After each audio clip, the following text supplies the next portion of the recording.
lot of times the biggest problem with developing trust is knowing that the person is 100% honest with you.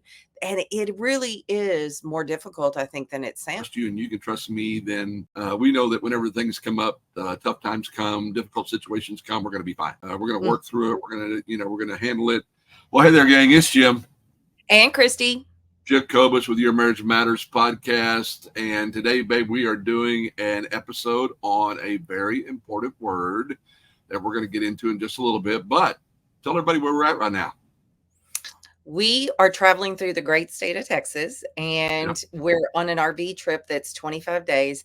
It's been so fun because even though we're both native Texans, been to all the cities that we're traveling to, we've seen and done things that we've never experienced before. So it's a reminder, I think, to ourselves and to everyone is there's a lot of great opportunities, even within 10 miles of where you live. And we were recently in Port Aransas, which isn't very far from our home base, and such a beautiful beach. And I thought to myself, why don't we come here more often? So what are your thoughts? Well, I mean, same thing, gang, we're out and about. As you can tell from our blurred backgrounds, we are actually in the RV right now and traveling. So, babe, I think it reminded me that even when we lived in Houston, I mean, how many things are there in Houston we haven't done yet? Right. So no matter where you're at, I mean, we travel in the RV and we see all kinds of amazing things. But gang, you do not have to get in an RV and travel to see amazing things. You can see it right where you're at. And again, I think, babe, it reminds me to take advantage of where we're at and take advantage of the time that we have. As we are wanting to say a lot here lately, there's never going to be enough time. So take advantage of where you're at right now. That's so true. So true.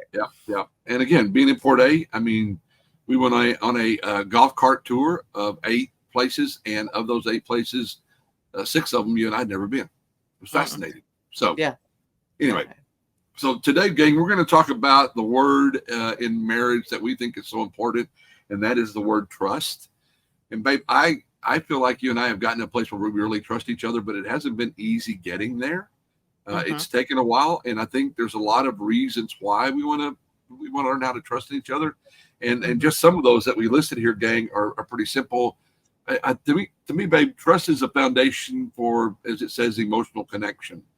In other words, if I trust you, that means I can be who I am. All right, I can be, all the things that I am, all the things that I'm not, in front of at least one person in my life, and that's you. And I trust that you're going to do the right thing with that you're going to honor that, and that I can grow in that as well. Does that make sense to you? Yeah. Oftentimes I think I struggle because I don't want people to see that side of me that's not the most desirable and everything. And if you have one person who you can develop that trust with, I think it's super important. And there's a word there, develop, because I don't think you give trust overnight. I don't think it just happens. You say, trust me, and I say, okay, because I think inherently we have defense mechanisms that are set there, and they're important because we need to develop trust. We need to develop a sense of transparency and trust. So, the same thing is it enhances communication. Again, when I trust you and you trust me, there's nothing we can't talk about. And we have seen kind of I think we reached a pretty good level of that, but just recently we've seen a little bit of a breakthrough in that area, communicating about some tough subjects. And I really have enjoyed it. It's felt like new ground for us. And again, how do you and I find new ground after 37 years?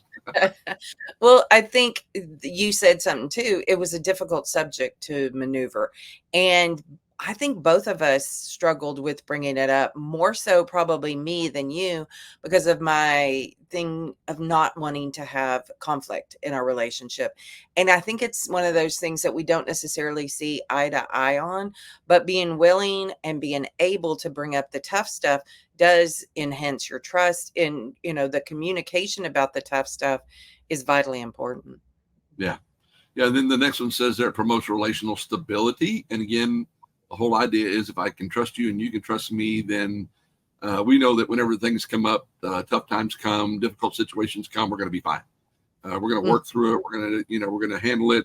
I trust in you, you trust in me, and that creates, I think, a really solid foundation for the relationship to grow in ways that maybe it hasn't grown if we struggle with trust. Mhm. And oftentimes, I tell this to my individual clients, confidence isn't necessarily brought on because you've gone through easy times Yeah, or sure. you've gone through the safe times. Confidence a lot of times is being brought up because you've been able to handle the tough stuff. That's not to say you've done everything the way you wish you would have. I wish we would have been better at talking about the tough stuff earlier rather than me saying, "Oh, I'll work it out within myself and then, things will be fine." Thinking that individual independence needed to happen.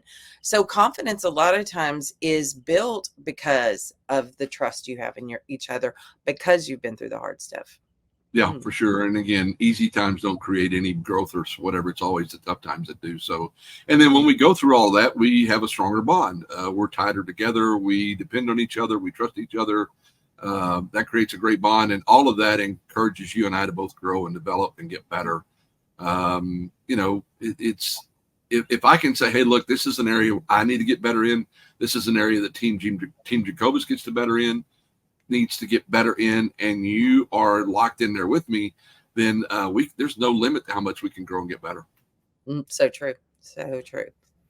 Okay, so we're going to give you 5 ways to develop trust, or 5 ways that trust matters. And babe, I'm going to let you take the first one here. This one I think sounds easier than it actually is, and I that's to agree. be honest. It sounds like, "Oh, just be honest," but how oftentimes have you seen people take what they consider is the easy way out by not telling the whole truth? I see it when people feel like, "Oh, I don't wanna get in trouble, so I'm not gonna be transparent and be honest," when a lot of times the biggest problem with developing trust is knowing that the person is 100% honest with you. And it really is more difficult, I think, than it sounds. Just, be honest. Well, when we were talking about financial transparency and everything like that, Yeah, there's some value discussions that happen along the way with that.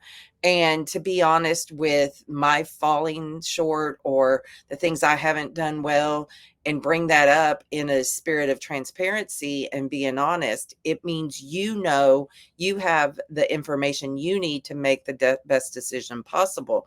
Because if I'm not being honest, not only are we not developing trust, we're not making the best possible decisions. So I yeah. think being honest is foundational, crucial, all those things for not only developing trust, but having a great marriage or a Yeah, great relationship. all the things we're going to talk about here, these 5 different ways to develop trust, any of them can break trust whenever we're not fill in the blank.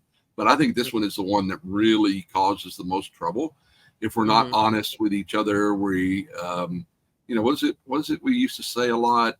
Every problem in marriage starts with a lie, starts with Mhm. some kind of deceit. And again, I think that's his word. But I was actually thinking about this from the context of, I think a lot of people have a hard time being honest with themselves. Yeah. In other words, Mhm. they struggle to be transparent, to be self-aware, to be willing to say, "Hey, look, this is something I've got to get better at," Mhm. rather than kidding themselves into believing that they're, all that. Which you and I both will often pray in the morning. God, we're dorks. That we're selfish. That we're messed up. That we're messy. I think being honest with ourselves and trusting that our mate can handle us being honest with them is a huge foundation for marriage, and really opens the door to all kinds of these other things develop trust as well. And so I think this is one of the most important. And when we're not honest, I think it creates some of the biggest problems. Right. And I've heard couples or even individuals, well, I don't want the consequences of being honest. I Right. don't want to get in trouble if I tell you what I'm really thinking. Well, if you're afraid of getting in trouble because you're honest, what are going to be the consequences for telling a lie? So Yeah, I for sure. I know I have struggled with this, thinking that I'm taking an easier way out. I'm not hurting people's feelings. I'm not saying no to things that I really need to and everything. So it's a work in progress. And it's one that, like I said, that I want to continue to work on. So, Yeah, for sure. Okay. Second one is following through on commitments. And I think this one is huge in life, not just in marriage, but in life as well. Having had employees in the past, having, trained employees and things like that. When somebody says they're going to do something, I think it's important to do it. Mhm. Again, you and I've talked about this a lot, being on time, being where we say we're going to be, doing what we say we're going to do, following, my commitments to myself. If I say I'm going to do this, then I want to make sure, just like I said, being honest with myself, I want to keep commitments to myself around the area, all the areas that we would talk about, finances, health. But I really want to keep the commitments that I make to you personally and commitments that I make to Team Jacobus. Mhm. Again, kind of separating those out, keep commitments to myself, keep commitments to you, and then keep commitments to the team Mhm. in our pursuit of creating a godly kingdom of Team Jacobus. I want to make sure I keep my commitments to that as well. Mhm. And sometimes we have to think about what are the commitments we're making. Mhm. Right. Ooh, yeah, I still got that cough. I'm sorry. Sorry, gang. Sorry, babe. I got a cough here the last couple of days and struggling that. But um, to me, this is just, I'm going to do what I say I'm going to do. And I want to make sure I don't overcommit myself so that I disappoint myself or I disappoint you or I disappoint the team. Right.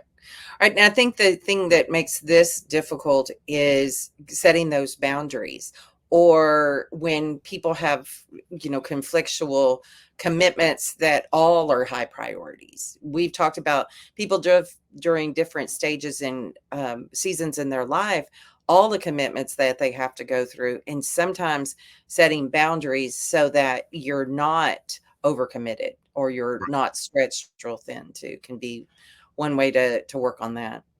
Yeah. You and I were talking about it the other day when we were traveling about some of the things we want to get done in the future. And remembering that anything we say yes to, we have to say no to something else. We Mhm, really have to be prioritizing what matters to us. So, all right. mhm. Number three. This one is, once again, another one that sounds pretty easy, but it can be difficult. I always want people to communicate openly and honestly, and one of the things that recently has come up with us is when things are difficult, those crucial conversations, those critical incidents or whatever, and communicate openly. And this one, I once again have to tell on myself. We drive a big dually truck. It's very big, and it has a little bit of width around the back tires. And I was going to get diesel gas, and unfortunately, I got too close to a pole, and without even realizing it, without even being able to stop, I looked in the mirror, and I saw that I had actually hit the pole. I didn't think it was that bad at first, but then when I got out to look, I was like, "Oh my god," that immediate sickness in my stomach, and I was just like, "Oh no, how's Jim gonna respond to this? How do I bring this up?" And Yeah. so I simply walked in and said, "And I have a problem. I, damaged the truck." And I think initially my biggest fear was how you were gonna respond to this, and I also thought I maybe could push it back out, or I maybe could take care of it so I'd never have to tell you, but that goes back to being honest and everything. And, your initial response was what? Oh my God. Yeah. What? But then after you kind of had an opportunity to, digest how goofy the situation was, and the remorse that I felt, you were very forgiving and very good about how you handled things. And I think that makes opening up and communicating easier because you're not worried about having to manage an emotional crisis on the other side. So Yeah. that's something I greatly appreciate, and that's something we both haven't been good at in the past. So I think that's another way to really work on developing the trust. So Yeah. And, babe, I mean, the thing that I'm trying to work on right now, and it is, look, I'm a mess. I'm very selfish. I make mistakes. And it was a mistake. Okay. And I've made mistakes. I've dented our RV. I've dented automobiles. I've, crashed I mean, I've done all the above, and so if I want you to be gracious toward me, then I need to be gracious toward you. And one, I appreciated you just telling me straight up what happened. That was appreciative, and you allowed me to look at it and go, "Dadgummit," or whatever it was I said. And then it's like, okay, let's just move on. There's no reason to create a big problem out of this. And I think that's why some of this is so important, is that we can learn to communicate openly like that, and we can learn to be honest with ourselves and with each other. I think I think we're kind of reaching some new areas for us, and that we are communicating openly. And again, gang, if you're out there and you're struggling with this, you're like, oh, I communicate openly, but he or she is going to act like a fool. Well, okay, then, we got to work on our communication skills. But not communicating openly and hiding stuff or being dishonest is not the way to make it happen. And again, baby, you were open with me, and that's all you can control, and I can control how I respond. And let's take responsibility for both of those in these things moving forward. So let's see here. Number 4 is respect boundaries. And, we have all kinds of boundaries in our lives and everything that we create for us. And this one here, I think, is really meant to teach us that one of the boundaries I want to respect is I'm not going to tell stories about you. I'm not going to throw you under the bus when we're in front of other people. I'm not going to make fun of you. I'm not going to do the kinds of things that do not honor you in front of others. And I think that's a good, healthy boundary that all marriages should have, is that what you and I talk about in private and who we are in private stays between the two of us. So you can trust that if you are honest with me, you are openly communicating with me, I'm not going to go out and tell the whole world about it. I think that's a really important boundary, along with others as well. I think what happens, and we've said this oftentimes before, is I share with other people problems that we're having, difficulties and struggles that are going on between us. The problem with that is I share it with other people. They only hear my perspective on it, even if I'm trying to be as, fair as possible. But then when we work and get it resolved, or when we're, processing this, then the other people who probably more than likely are going to take our side, remember it even when we've moved on from it. So respecting that person's sharing, we want people to be a safe person to tell our struggles to. And when that is not respected, I think that can be a real problem with developing trust. So respecting boundaries in this is crucial. Yeah, I think one of those areas we all need to pay attention to is social media. I told you the other day, somebody posted on one of the Facebook groups about RVs and everything, that her husband had told her that their truck was perfectly capable of pulling this RV. And she asked a group, is he right or not? Well, respectfully, he was not. And so people just, plowed in on what a dumb idea it was and how stupid he was. And man, I thought, and I actually typed on there, hey, let me know when you need a marriage counselor, because I'm married to a really good one. Because to me, that just was like, don't share stuff like that. And I see lots of other things shared on Facebook, social media, Instagram, and things like that regarding people's relationships that I just, sometimes I'm aghast at the fact that somebody would think it's okay to share stuff like that. That makes me really nervous. I think a couple should sit down and say, hey, let's talk about what boundaries do we want to create when it comes to what we share on social media.